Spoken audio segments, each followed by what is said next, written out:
This video was brought to you by my loyal patrons. Pledge today and receive exclusive perks. Link in the description. Let me tell you about Season 5. Season 5 may be Thomas and Friends' most unique season of the whole series, the only season rivaling it probably being Season 12. For a single season of what is a kid show about silly talking trains, it excels in its exploration of tone. You got your share of exciting, nail-biting, fast-paced adventure thrillers, action-packed, danger-around-every-corner disaster flicks, light-hearted slice-of-life stories about friendship that warm your heart, and dark, eerie tales that make the hairs on your arms stick up. It's all over the place, and yet somehow, it all came together so well. It's an incredibly entertaining assortment of 26 episodes, featuring our favorite talking trains.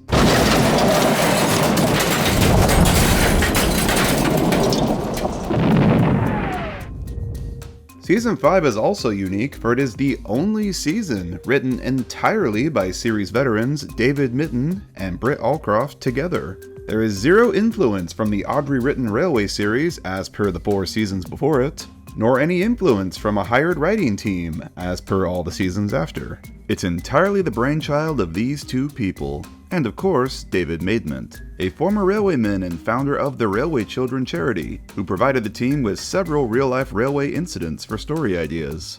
This collaboration of minds gave Season 5 such a unique voice. We, as a fandom, have quite a history with Season 5. A few years ago, the full film rushes were found and posted online, and we witnessed nearly every single take for each scene filmed, including all the unused shots, alternate takes, and funny bloopers. But recently, we got even more.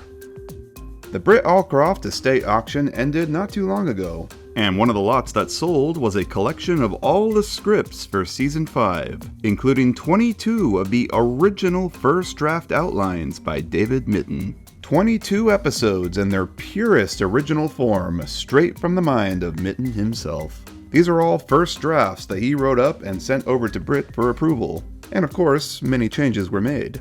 There are 5 episodes missing here: James in the Trouble with Trees, Gordon and the Gremlin, Bah, Double Teething Troubles, and a surprise for Percy. Fellow fan Wharf Scale Cranky of the Vales Bridge Productions group won the lot and hosted a stream a few weeks ago where all of these were read aloud, and posted the scripts online for everyone to have access to. He deserves the credit for sharing these, so please go check out that stream. Link to that and the Drive folder where you can find all these scripts are in the description below. I highly recommend you go read them for yourself first if this is the first time you're hearing about these. Don't let my video spoil some of the big surprises that they hold. I've been obsessed with these scripts ever since they were posted, and being the huge Season 5 fan that I am, you all must have known that a video from me covering these was inevitable. So let's dive in and discuss some of the major differences between these first draft scripts and the final episodes.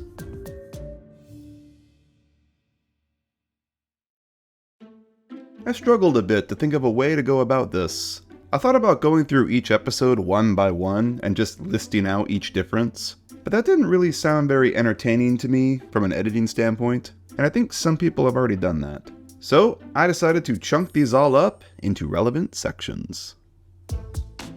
Duke.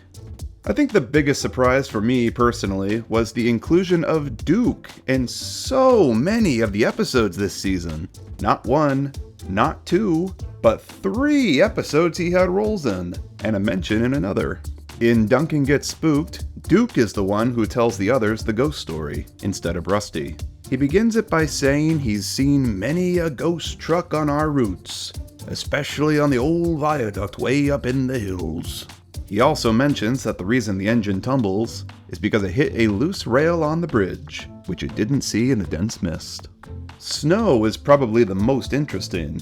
The whole intro is different, and it's Duke who tells Skarloey's tale instead of Rusty, and to Edward instead of Thomas. Edward stops for a rest at Croven's Gate, and meets Duke at the sheds there. Duke mentions this winter is as bad as the snow of 35, and begins the tale. He mentions Rusty is present during the rescue scene, which creates a bit of a continuity error. It's supposed to be 1935 here. However, at the end, he reveals to himself that he's prone to exaggerate, implying the whole event didn't even happen. I love this. It explains away that weird continuity issue, and it's a fun little character moment for Duke, the old grandpa who just tells tales. In Boulder, Duke takes over Rheneas's role and gets chased by Boulder. Duke reverses, loses his trucks at the junction, and crashes into the buffers. He gets a final mention in Discovery, where it's confirmed that the abandoned narrow gauge railway at the old mine is in fact Duke's old line. From this, I think it's completely safe to assume that Bertram is a mid-Sodor engine. You can tell that David really saw Duke as one of the core Scarlowy guys, and felt that he needed to be featured, but the decision to cut him seemed to be out of his hands. As Britt notes on Snow's script, she asks, "Do we really want to rebuild Duke?" Season 5 was the season where they rebuilt most of the narrow gauge engines to a larger scale, and maybe she thought adding the larger tender engine character in there would have been too much for the budget. So, Duke was removed from all these episodes and replaced with other characters. A real shame. Everyone has a name. There are a ton of what I like to call mitten-isms in these scripts, and one of those is how often he gives completely random people characters names. Totally arbitrary people, but they get names. And I love that. It makes the world feel more lived in. In Stepney Gets Lost, one of the random Ironworks workers is named Fred. Fred appears to take pity on Stepney, but is ordered to couple him up to the Diesels anyway. Mrs. Kindly's Big Day Out, aka Make Someone Happy's plot is a bit different. Instead of Mrs. Kindly being upset that her sister isn't able to visit her, the dilemma is that her car has broken down, and she has no way to go meet her at Knapford. The engines and Harold all help her out, and it's later revealed that her sister's name is Maud. And then there's Maud! And then there's Maud! James's driver and fireman are also revealed to be named Jim and Archie. Harold's pilot is revealed to be named Cyril in The Fat Controller's Holiday, and the special visitor in Thomas's Tunnel, aka Thomas and the Rumors, is name-dropped. Mr. Edward Fortigue Smith.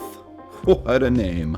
In Discovery, the lonely signalman that the group meets is named Bert, and it's revealed later on that he alone restored Bertram, or the Old Warrior, as he's called here.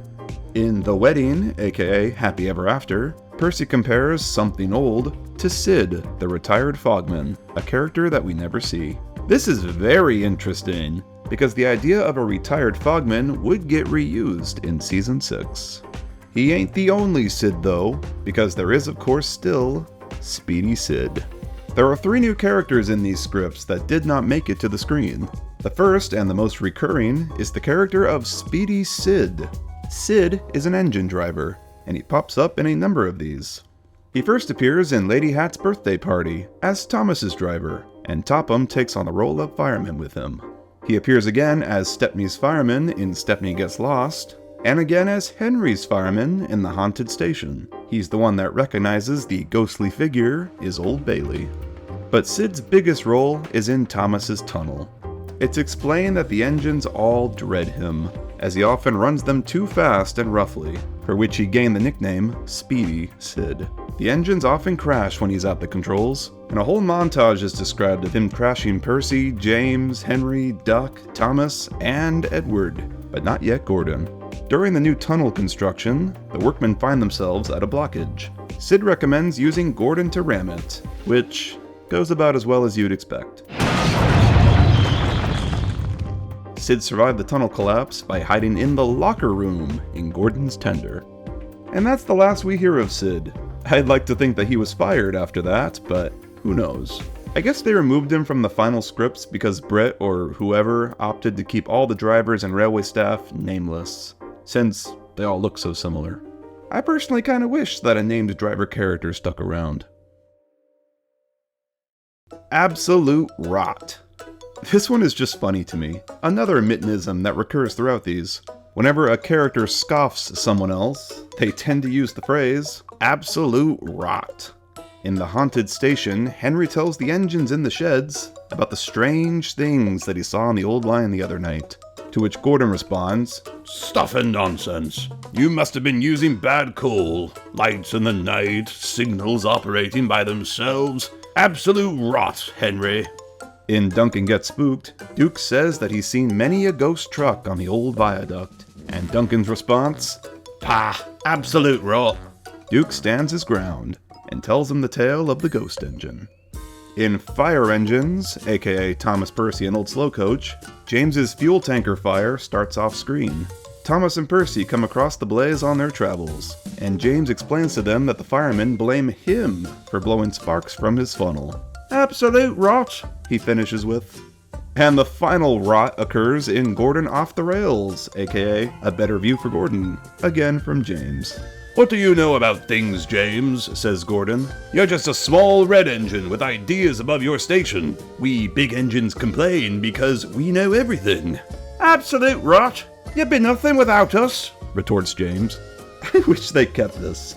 Imagine if absolute rot turned into a common Thomas catchphrase like bust my buffers or confusion and delay or something. Continuity with past episodes. Another aspect that really surprised me is just how much continuity is present throughout these scripts. There are so many callbacks to past episodes, most of which were removed from the final versions for whatever reason. Stepney Gets Lost mentions the events of Rusty to the Rescue. Stepney's driver reminds him of how lucky he was to be saved from the scrapyards by Rusty.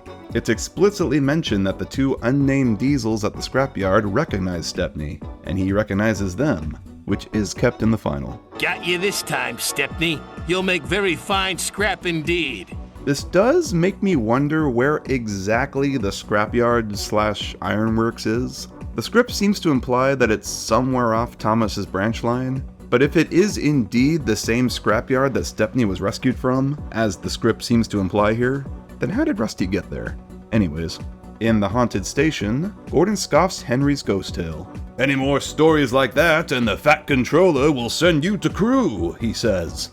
A nice little reminder that's where Henry was rebuilt at. Mrs. Kindly's Day Out has a ton of references to past episodes. At the beginning, Duck brags about how he helped build Tidmouth Halt, which of course is a callback to Donald's Duck. The opening monologue mentions that Edward often stops at the orchard with holiday makers, so they can buy fruit, veg, and honey from the vicar. A nice little reminder that the vicar produces honey. There's another buzz callback.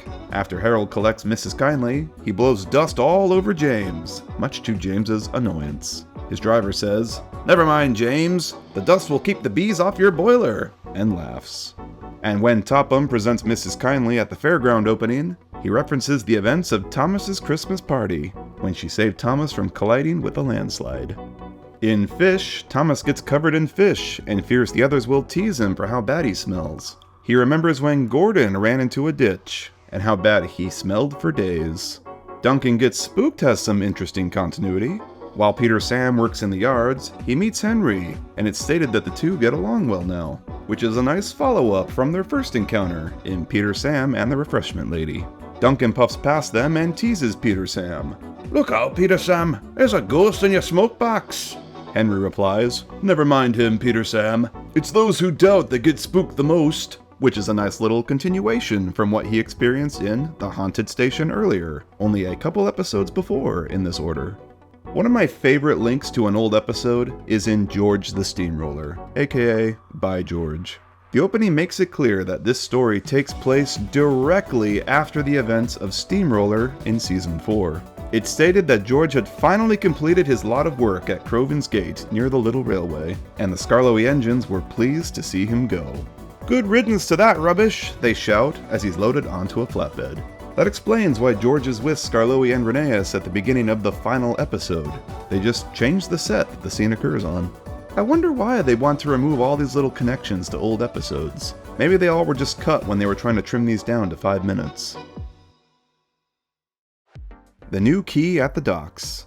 So this is interesting. The development of a new liner quay at the docks is a major overarching plot point that connects several episodes. As far as I could see, it got its first mention in Lost and Found, aka Oliver's Find. The Fat Controller is building a new area at the docks, a grand passenger pier for people to wait for their ships.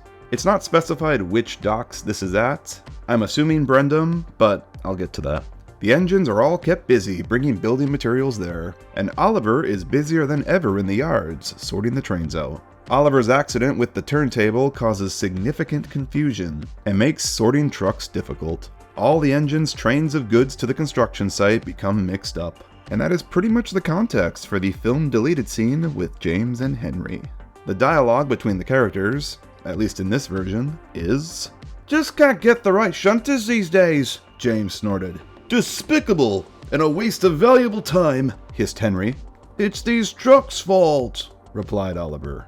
Oliver gets put on the mail train, and during the night gets diverted onto the branch line for Old Manor Station. Upon the Manor's rediscovery, Topham says he will move the old manor to the new pier and make it the grand building for people to wait inside. He puts Oliver in charge of the job, and as he rediscovered it, Topham renames it Oliver House. The plotline continues into the very next episode, The Wedding. The story kicks off with Topham sending Percy to collect stone from Farquhar for the new key, and on his way, they come across Mrs. Kindly and get sucked into the good luck package plot. See, this episode makes me think that the new key is at Brendam, because it's explicitly stated that Percy passes through Wellsworth on his way there. The plot becomes super relevant again in the episode Road and Rail, aka Horrid Lorry. Topham's new key is 3 weeks away from completion. Topham allows the construction company to use as many engines as possible to finish the job, but the company grows fed up with the engines, having to adjust their schedule around when the engines are available. Frustrated with them, they get a fleet of lorries to finish the job. This, of course, was changed in the final episode to the lorries taking over the engine's general jobs, rather than being tied to this construction project. This is probably why some official descriptions of the Horrid Lorries mention that they're owned by the Sodor Construction Company, because it was pulled from this early version of the script. Much like the final episode, the lorries all have incidents and only prove the engines are more reliable. The episode ends with the new key finally opening, with a nice mention that Oliver House is restored and present. I very much dislike that they removed this plot point, and opted to make all 26 episodes this year standalones. I love it when stories connect to each other like this. It's like a reward for the viewer who is paying attention. Evil Topham. Now I've talked up all the stuff that I like about these scripts a lot so far, but now I want to talk about something that I really do not like. Sir Topham Hatt is such a cantankerous evil prick in so many of these episodes. Like, so often that I got to a point where I started to wonder just how David Mitton saw this character. In Duncan Gets Spooked, Peter Sam gets delayed by muddy tracks at the beginning, and Topham unfairly gets cross with him. "What's the point of a timetable when you're always late?" he says. In Fish, aka Something in the Air, he chastises Henry for the accident, despite it not being Henry's fault. "I don't expect my engines to go for a swim when they are meant to be delivering valuable goods. You have caused an expensive inconvenience." And this one did carry over into the final. In Stepney Gets Lost, after Topham saves Stepney from the grappler, there is no warm, "You're saved, Stepney, everything's okay now" moment. Instead, he very dryly says, "Go home, Stepney, and never stray again." Everyone just seems to hate Stepney in this one, for some reason. In Thomas's Tunnel, Topham uses a megaphone from inside Harold to order the engines to get back to work. Very Mr. Krabs-like here. A funny visual, admittedly. In Toby and the Flood, Toby expresses unease about taking passengers across the dam, but Topham insists that Toby continue to do so, because he says, "Visitors are important. Without them, your line would close, Toby." I don't know about you guys, but that reads more like a threat to me. "Do it, or your line closes." Britt even makes a note about that here. She says, "Fat Controller never apologizes" to Toby at the end. In Cranky the Crane, Thomas and Percy purposely show up late to stations to blame the delay on Cranky. Topham finds them out and says, "Cranes are there to do a very important job. In future, you'll do exactly what they say. Otherwise, I'll get a diesel to replace you." Okay man, that's just harsh. In the Fat Controller's Holiday, it's heavily implied that Topham was actually going to get rid of and replace Annie and Clarabelle at Lady Hat's request. I will see to it immediately, he says. Thomas's driver is the one who saves them, and arranges for a friend of his to restore Annie and Clarabelle during Topham's holiday, unbeknownst to him. When Topham sees the restored Annie and Clarabelle, he says that they were very clever to have the work done while he was away. This man was absolutely going to get rid of Annie and Clarabelle. What the hell? If this is how Topham was portrayed in the final episodes, the clickbaiters who claim that he's an evil fascist dictator would actually have a point. Thank God they reworked his character. This version of Topham is just not it. Noteworthy Observations. And now here's a list of observations that didn't really fit into any category. Rusty is female, and Old Slow Coach is male. This was a shock to see. As we all know, Britt loved Rusty, and she made the decision to make Rusty gender neutral. Throughout all of seasons 4 through 7, Rusty is never referred to as he, always just Rusty or the Little Diesel. Rusty only became officially male in season 9 onwards, though even then there was still some confusion. The original airings for season 9 referred to Rusty as she, which is something that they went back on and changed for later releases. We have always speculated that this occurred because the Hit Era writing Bible referred to Rusty as she, and I myself figured that this was a typo. Well, perhaps not, because here, clear as day, Rusty is referred to as she in every script she appears in this season. I'm not quite sure what to make of this, honestly. It goes against Britt's decision to keep Rusty genderless, but maybe David always saw Rusty as female? Maybe this was his attempt to make a girl character more prominent? Either way, it didn't go through in the finals, likely to stay consistent with season 4. Old Slow Coach being male is interesting too, and my assumption for why they changed this was so there could be at least one new character this season that was female. Cranky the Crane ends on a freeze frame of Cranky falling the second time. That's amazing. Comedy gold right there. It's a shame they didn't keep that. Don't move! You're still attached to Cranky! But it was too late.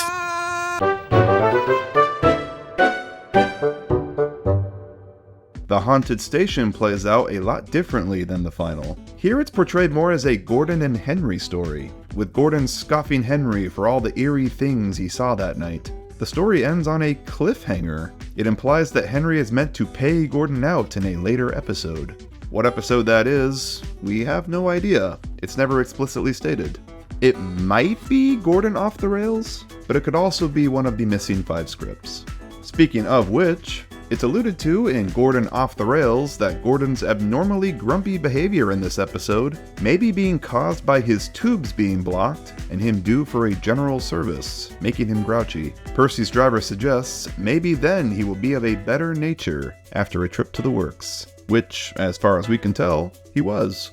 George works alongside an unnamed Big Foden lorry in George the Steamroller. The lorry does have dialogue, and encourages George to pay the engines more respect. If it wasn't for them, you wouldn't be useful, would you? He says. This glup shitto obviously got cut. It's strange seeing a speaking vehicle character without a name. Very Tugs-like. The ghost in Duncan Gets Spooked is explained, and I hate it so much. The ghost engine that Duncan sees was fireflies attracted to a certain type of tree branch placed there by a local miner in on the prank. It also mentions that he set up horses in sheets to be ghosts during the trick. I'm sorry, but this sucks. I much prefer the final where it's totally ambiguous what Duncan saw. This ruins the whole mystique of the episode, and I'm glad they opted not to explain it in the final. There's a scene in the Fat Controller's Holiday that shows the Hat family enjoying some time on the Skarloey Railway, crossing the viaduct, going through the forests, and having tea at the refreshment lady's shop at Lakeside. Their holiday home is confirmed to be near the waterfall station, which would be Rheneas. There's a whole scene later in that episode where Topham gets into a row with another boatsman at a lock. He accidentally bumps another boat, and the owner gets angry at him. Boat rage, mutters Topham. The angry boatsman pays Topham out by ramming him with his own boat later on, and that's what gets theirs stuck on the mudbank. This is so freaking petty and hilarious. I wish this stayed in.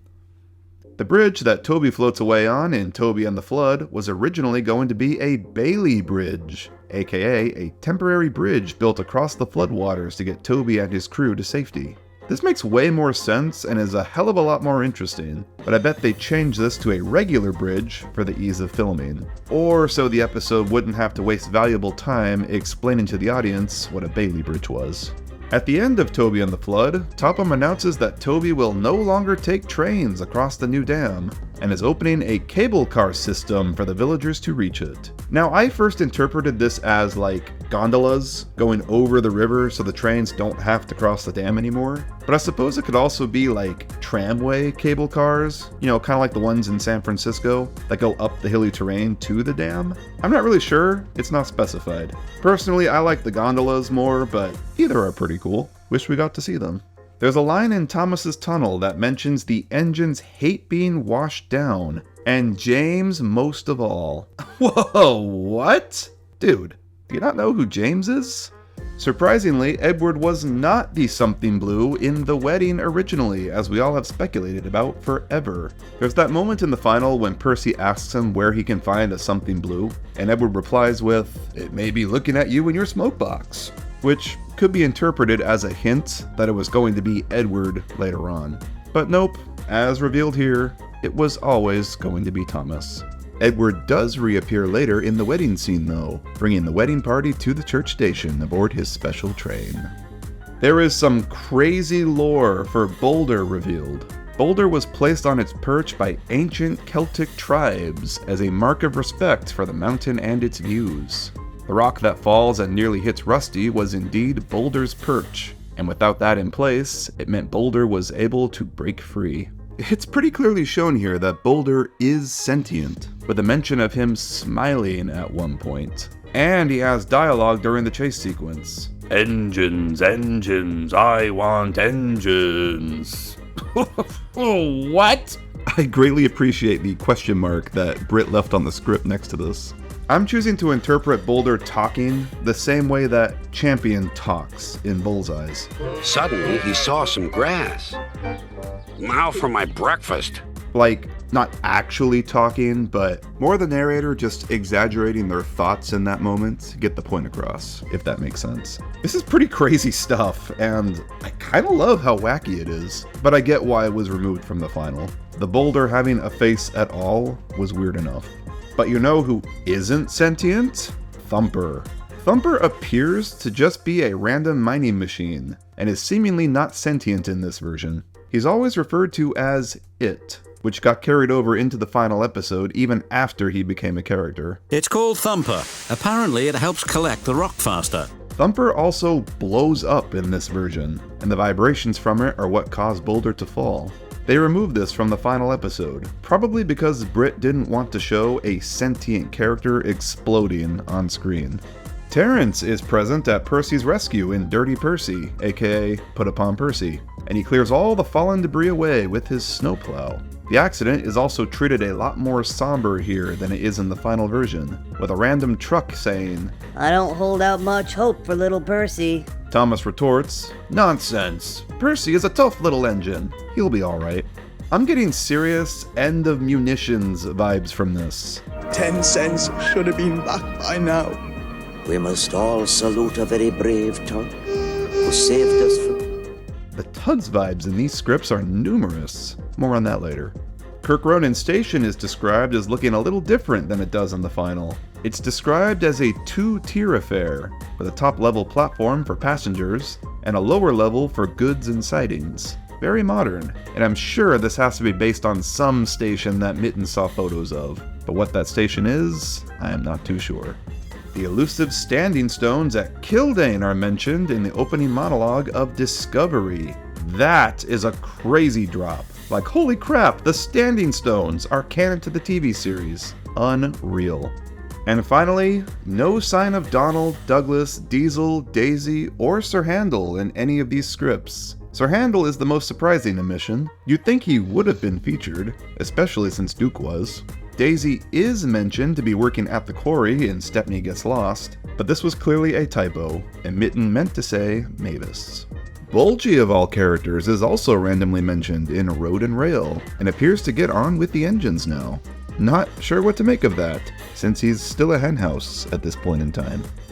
And that is all I really care to talk about regarding the original scripts of episodes we got. There is, however, one other episode, and if you've been keeping up with things, you know what this is already. A script that went unused, and it's called James and Super E.D. Before going into detail about this, I'd just like to set the stage here by showing you the script itself. That is a giant line drawn across it by Britt Allcroft herself, with the note, "Is this realistic?" I think that's a pretty big indicator of what's to come here. I won't go into super detail, but I do want to go through the story and give you all my thoughts, because oh boy, this is a doozy. This episode is mostly about James. One rainy day, he is sent to work at a coal tip, much to his objections. Coal soot mixed with rain makes his paint filthy, and as we all know, James hates being washed. Again with that, we all know who James is, right? The coaling plant we first see in Season 6 seems to stem from this episode, although the description here doesn't exactly match how it appears there. It appears to be more of a gravity-controlled sort of tip system. It states, the platform would be mechanically lifted up to the top entrance where men would guide the truck to the tipper. The empty was then returned to ground level, which was a slight slope. The empty then self-propelled itself out of the way so another full one could take its place. Interesting. This has to be based on something in real life that Mitten researched, but for the sake of visuals, I'm just going to use the Season 6 plant. The coal hopper is struck by lightning, which puts it out of control. It starts to lift the next truck before it can be uncoupled, spilling its load all over James. The trucks fall over and derail him. James is sent to the works, and in his place, Topham brings in a diesel to cover him. The diesel, known as E.D., is rather faulty and not as powerful as he looks. E.D. is presumably an acronym for Electro Diesel. And if that's the case, I imagine he'd probably be a Class 73 or a Class 74, which were real-life Electro Diesels. Considering he's described as not all that efficient, the Class 74 is probably the better candidate, as all of them were scrapped by 1977 for being unreliable. Though of course it's possible that he could have just been anything, and ED could mean something else. It's all speculation. But again, for the sake of visuals here, I'm just going to use the 74. One day, Edie gets zapped by lightning and gains superpowers. No, I'm not kidding. That actually happens. The text literally says, for some reason the electric shock from the lightning had converted ED into Super ED. He sped everywhere. Now instead of only managing to pull a few trucks, he could pull masses of them at one go. Oh my god, we're really doing this. Topham decides to try out the new ED on the Express, and he turns out to be exceptional at it. Posters start appearing everywhere. Get ahead with Super Ed, they say. ED of course becomes insufferable, and the engines all dislike him.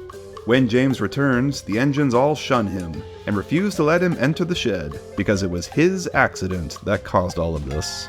One day, ED is about to leave Knapford, when for the third time in this story, lightning strikes. This time it hits Gordon's buffer, which zaps onto ED and fricking kills him. Okay, it doesn't really kill him, but it might as well have.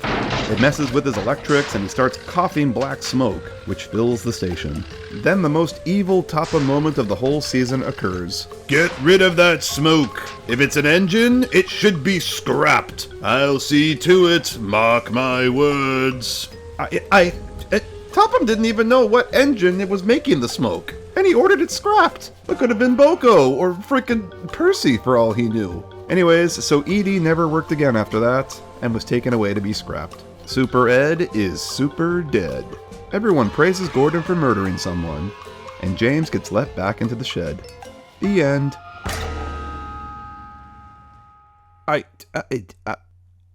I'm obsessed with Super Ed. This is the most out there concept for a Thomas episode at this point in time. This reads like some Bwubba era slop. I can't believe that this is real. Britt was absolutely in the right for giving this one a hard pass. It's just too ridiculous as is.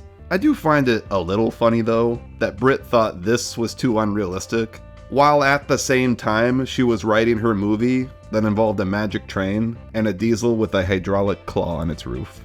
Now, as absolutely nuts as this script is, I do take into consideration that this is a first draft. And like all the scripts here, it has so much going on.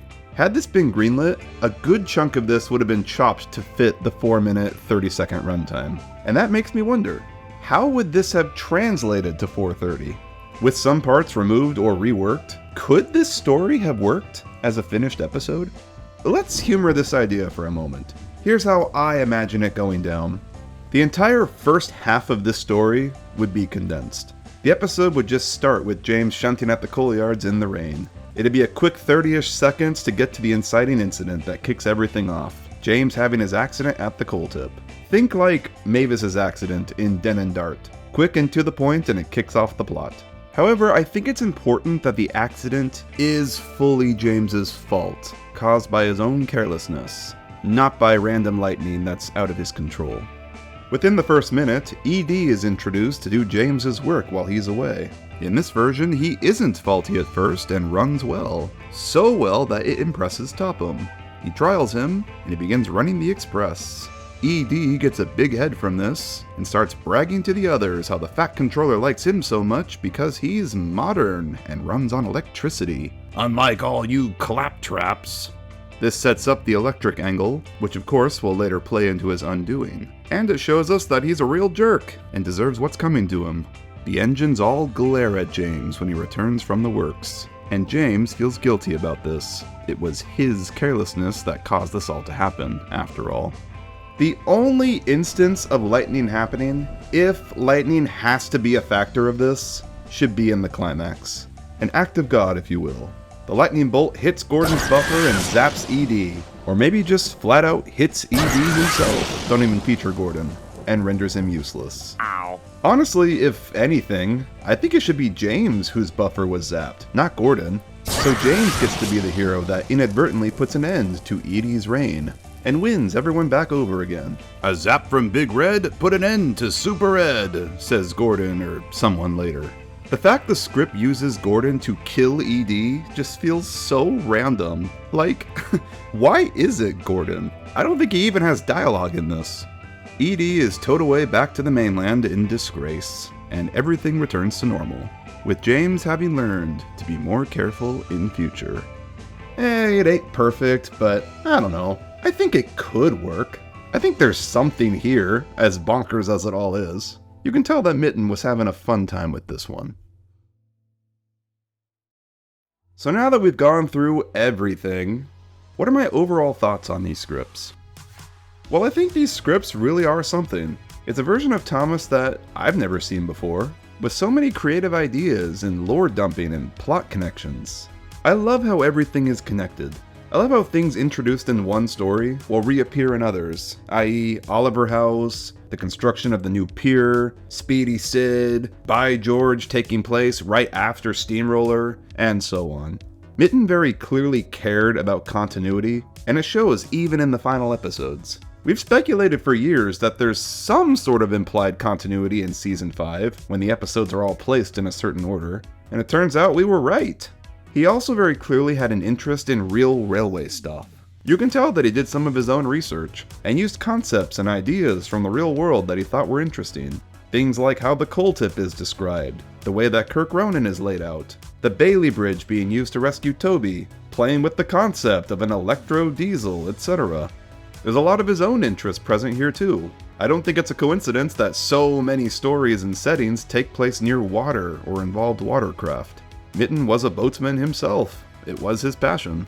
I love how present the Skarloey Railway engines are throughout these. They still have their 3 hero episodes, but they're sprinkled throughout all of these. Rusty gets a larger role and Stepney gets lost. The Hat family rides the railway during their holiday, etc. Duke is also very present in these scripts, being a major character in Duncan Gets Spooked and Snow. And I love how much focus he gave to the people of Sodor. Out of nowhere, he decided to bring back Mrs. Kindly and flesh out her family, gave her a sister named Maud and a daughter. Not to mention Topham and all his family. Lady Hat gets her first speaking roles and is a key player in multiple episodes. Stephen and Bridget pop up a couple times. And all the other various Sudrians that we meet. Old Bailey, Speedy Sid, the Vicar gets a mention, etc. I just love this, and I'm happy that most of these carried over into the final episodes. Sodor is not a home to just talking trains and vehicles. The people who live here are characters too, and are just as important. Now for the cons. Because as interesting as I find these scripts, I also see a lot of problems. David Mitton was certainly a visionary, but I think it's clear that he needed to be reined in with his ideas. He's way too overly descriptive in his writing, giving so much unnecessary expository dialogue, especially in the opening scenes, and a lot of it is totally unrelated to whatever the episode is about. These scripts remind me so much of Tugs. My mind goes to the intro of High Tide, and how there's this minute-long monologue from Captain Starr about how busy Big City Port is, and how important coal is to the industry. The lifeblood of the whole operation was coal. Without this dirty stuff, industry would have ground to a halt. None of which is relevant to the plot of the story, which is about the Tugs competing over a steel contract, and Top Hat saving a train. Like, the episode could have just easily started at the Star Pier, and saved a whole minute of screen time for something else that was cut. A lot of these scripts feel very non-committed, as in, they kinda jump all over the place. A good few of these don't really have a singular main character. Mrs. Kindly's Day Out may be the best example of this, focusing its first part on Duck and Oliver, and then it shifts focus over to James, who you think is going to be the main character, but then it completely forgets about James, and it somehow finishes as a Thomas story. Like, what was the point of setting up Duck and Oliver and James if they're not essential overall? Thomas's Tunnel feels like two entirely different episodes. The first half is about the rumors about Harold spreading, and then that gets totally resolved halfway through it. And then it becomes a story about Speedy Sid using Gordon to clear a tunnel blockage. There's no thematic connection between the two, it feels very random. The final episodes are like this too to an extent, but they are tidied up a ton and have stronger focus on its casts. Make Someone Happy does end up using James as a through line to the end, and the story works so much better here because James learns an overall lesson at the end, which was properly set up at the beginning. James, why don't you think about something or someone else for a change? You'll be surprised at how much better you'll feel if you do. Oh, please. Being important is the only thing for me to think about. You were quite right, Thomas, James whispered. Making someone happy does cheer you up. Thomas and the Rumors wove the Harold Rumors plot and the Gordon's crash together, using Thomas as a connector, and had the characters realize their mistake about Harold after the whole climax. The final versions are much better structurally. And to be totally fair to David, these are first drafts. First drafts should never be perfect, ever. None of these were meant to be the final versions. David fully knew the short runtime of a Thomas episode, but he filled his scripts with so many ideas and details that he knew would all be ironed out later. And for that, I appreciate these. They aren't perfect by any means, but they're not meant to be. What these really show is just how he went the extra mile with his story ideas. You can tell he was really passionate about what he was cooking, and I just love seeing how that creative process evolves.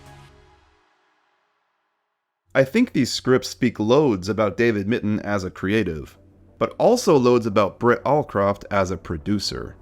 My big takeaway from all of this is just how perfect of a duo Britt and David really were together. They balanced out each other's vices. They indeed had a rocky relationship over the years, but they knew that they needed each other for Thomas to be successful. Magic Railroad is probably the best example showing Britt's take on Thomas unchecked, while these scripts show David's take on Thomas unchecked. Both go a bit too far in either direction in my opinion, and neither really work. And the final season 5 that we got proves that they produced their best work when they bounced off each other, at least when it came to writing original stories. Britt brought story structure and a warmth to the show, while David brought the imagination and the dramatic element. She was able to rein David in and soften things that went too far. Good example of that is how Topham was reworked in the final episodes, or how she gave a hard no to Super E.D. But David brought all the real-world influence that grounded the show. All his ideas were based on things in the world that he researched and were interesting to him. And goddamn did he know how to film them. Collaboration is key. They were truly a lightning-in-a-bottle duo that only together could ride that fine line Thomas had to ride to be as successful as it was. Actiony and dramatic, but not too crazy and mean-spirited.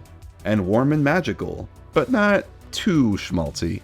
They managed to land Thomas in that sweet spot right in the middle, and that's truly where the magic lied. One could not do it without the other. God bless them both. I really gotta say, of any season, I'm glad season 5 is the one that we have so much production stuff for, because it's the first entirely original season with some of the show's greatest episodes. They truly pushed the limits of what they could do with Thomas this year, and I'm so grateful that we have all this extra stuff to discuss and dissect.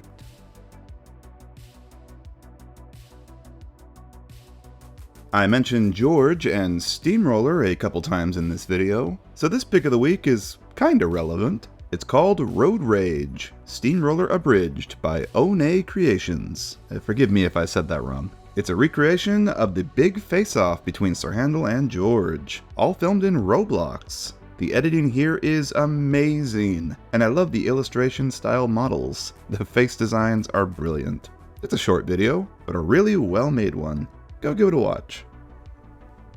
Our good friend Tom Marshall of Beggles Kelly Station has an announcement for us. After shutting down shipments to the US due to the whole tariff situation, his shop is open to US customers again. He has a ton of new NWR-styled wagons for purchase, including this 7-plank wagon, this gunpowder van, and this AW Dry & Company wagon, available in 00 and in scale. He also has plenty of buildings for purchase too, including ones from the Railway series, most notably the Barber Shop from A Close Shave. If you've ever wanted one of these and live in America, now's your chance to make an order. Link in the description. And we have another fun announcement. Christopher Awdry's Sodor Reading Between the Lines book is being republished, with brand new content in it written by the man himself. It's slated for release on November 14th, and you can bet your butt I'll be ordering myself a copy. The digital version is ready for pre-order on Amazon, and physical copies are to follow. Link is, again, in the description. You all have been waiting patiently, and I'm happy to announce that the next video will be the Season 15 retrospective. I've started work on it, but it may be a couple weeks before it's ready. I'll keep you all updated in the community posts, and of course, on Patreon, where you can watch it early once it's finished. That's about all I got for you all today. Not many updates this time. Thank you all so much for watching, and I will see you all in the next one. Bye-bye.